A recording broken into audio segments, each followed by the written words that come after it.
Dalam rangka peringatan Hari Bakti Imigrasi, Kantor Imigrasi Kelas 1 TPI Palembang membuka pembuatan paspor simpatik di akhir pekan dan telah melayani sebanyak 186 pemohon.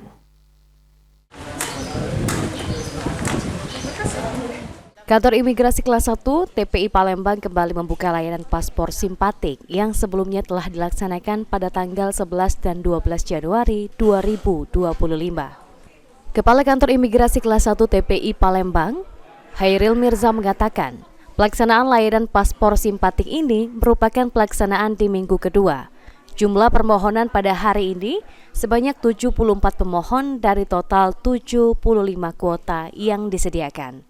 Sementara untuk layanan walk-in, khusus untuk disabilitas, lansia, dan ibu hamil sebanyak 11 permohonan dari 45 kuota yang disediakan. Dengan adanya layanan ini, diharapkan akan menimbulkan kedekatan antara pemerintah dan masyarakat, terutama bagi masyarakat yang tidak sempat membuat paspor di hari-hari biasa.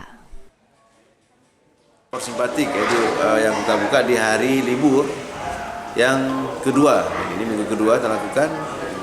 Yang kemarin sudah lakukan, dan hari ini adalah hari Sabtu yang kita buka sesuai dengan hari bakti kita ke 75 tahun, 75 kota yang kita buka.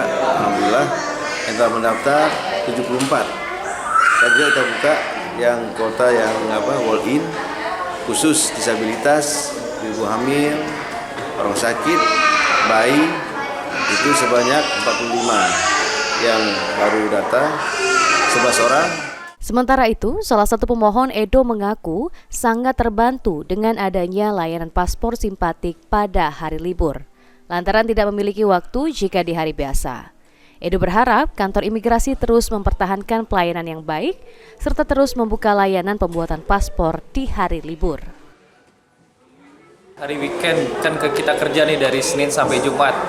Jadi kalau pelayanan di Sabtu nih mungkin untuk kami yang kerja di hari Senin sampai Jumat nih membantu banget, Mas. Jadi memang kalau di hari biasa nggak sempat buat membuat paspor? Nggak sempat, Mas. Jadi udah balik dari sore kan ya. Mas, jadi untuk membuat paspornya mau tujuan untuk apa, Mas? Rencana kami mau... Ilham Wahyudi, PAL TV.